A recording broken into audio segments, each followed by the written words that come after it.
Pilot হলাম, তাও আবার একদিনের জন্য। বাংলাদেশে এই প্রথম কোনো বিমানের মধ্যে রেস্টুরেন্ট, যেখানে প্রথমবার পাইলট হয়ে বিমানের ককপিটে গেলাম এবং বিমান চালানোর রিয়েল এক্সপিরিয়েন্স নিলাম। চাইলে তোমরাও কিন্তু মাত্র 100 টাকার টিকিট কেটে এত লাক্সারি রেস্টুরেন্টে বসে খেতে পারো, যেটা কিনা বাংলাদেশের প্রথম কোনো aeroplane restaurant. So hello guys, আসসালামু আলাইকুম, welcome back to colourful dream and it's me Zaira.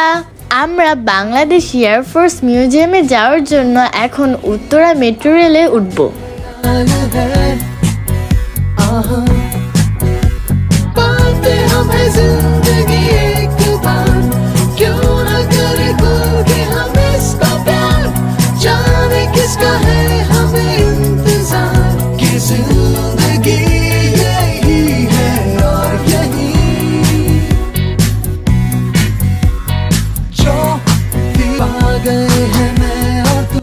So guys, আমি হারকিউলিস ক্যাফে যাওয়ার উদ্দেশ্যে উত্তরা থেকে মেট্রো রেলে আগারগাঁও চলে আসলাম। এই মিউজিয়ামটা কিন্তু আগারগাঁও মেট্রো রেলের একদম পাশেই। বাট গাইস, আমার ড্রেসে ড্রিঙ্কস পরে যাওয়ার কারণে আমার ড্রেসটা চেঞ্জ করতে হয়। 50 টাকা দিয়ে টিকিট কালেক্ট করে প্রথমে তোমরা এই বিমান জাদুঘর ঘুরে দেখতে। এখানে এরোপ্লেন রেস্টুরেন্ট ছাড়াও কিন্তু রিয়েল হেলিকপ্টার, যুদ্ধ বিমান, প্লেন, চারপাশে শুধু এয়ারফোর্সের প্লেন, আর তোমরা কিন্তু এখানে প্রশিক্ষণ বিমানও দেখতে পারবে, যেটা দেখে তোমাদের মনে হবে যেন প্লেনের মেলা, যা দেখতে খুবই সুন্দর লাগছিল। আর যারা কখনো বিমানে ওঠেনি তাদের শখটাও পূরণ করতে পারবে। এখানে এসে মুগ্ধ হয়ে যায় সারি সারি প্লেন আর প্রশিক্ষণ বিমান দেখে। অ্যান্ড এই বিমানগুলো কিন্তু একদমই রিয়েল, যেগুলো বাংলাদেশে বিভিন্ন সময় বিভিন্ন জায়গায় বিভিন্ন কাজে ব্যবহার করা হয়েছে।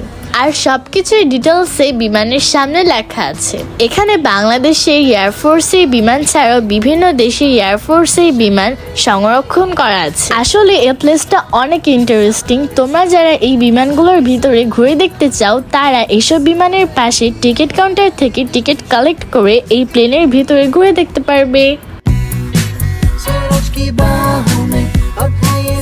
ও হলো আমার মামাতো ভাই স্বচ্ছ ভাইয়া।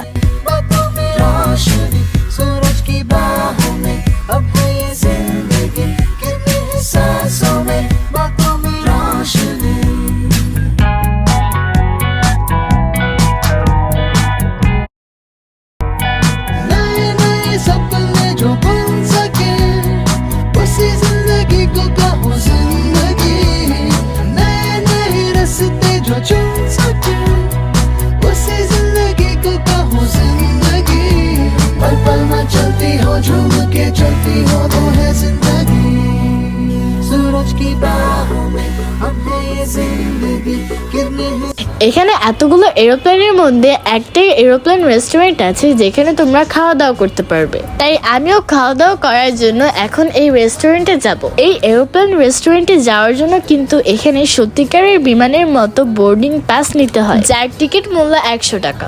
আমরা এখান থেকে 4টা বোর্ডিং পাস নিয়েছিলাম। সবচেয়ে বড় ছিল রেস্টুরেন্টের এরোপ্লেনটি। এটা কিন্তু একটা কার্গো বিমান, আর এই কার্গো বিমানের মধ্যেই কিন্তু সেই Hercules restaurant. So guys, let's go. सूरज की बाहों में अब है ये जिंदगी, किरणें हैं सांसों में, बातों में।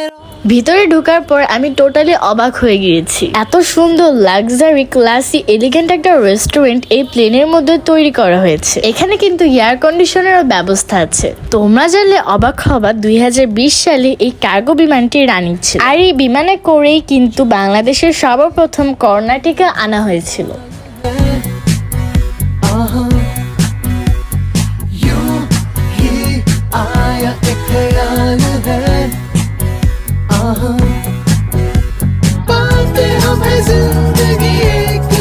আমরা এখন বিমানের ককপিটে চলে যাই। এখানে বিমানের ককপিটে কোনো কিছুই চেঞ্জ করা হয়নি। বিমান রানিং থাকা অবস্থায় যে ককপিট ছিল ওইটা এখনো রানিং আছে। গাইস, এখন আমি আর স্বচ্ছ ভাইয়া দুইজনে কিন্তু কিছু সময়ের জন্য পাইলট হয়ে গেলাম। আমি এখন এখানে বসে কিছু সময় প্লেন চালাবো, বিভিন্ন দেশে ঘুরবো। অ্যান্ড গাইস, তোমরাও কিন্তু চাইলে আমার মতো এখানে বসে প্লেন চালাতে পারো অ্যান্ড প্লেন চালানোর ফিল নিতে পারো। সো ফাইনালি আমাদের খাবার চলে আসলো। আমরা অর্ডার করেছিলাম special fried rice and chocoblast milkshake. So guys, আজকের ব্লগটি এই পর্যন্তই। আবার দেখা হবে নতুন কোনো ব্লগে। ততক্ষণ পর্যন্ত তোমরা সবাই আমার পাশেই থাকবে। আল্লাহ হাফেজ, আসসালামু আলাইকুম।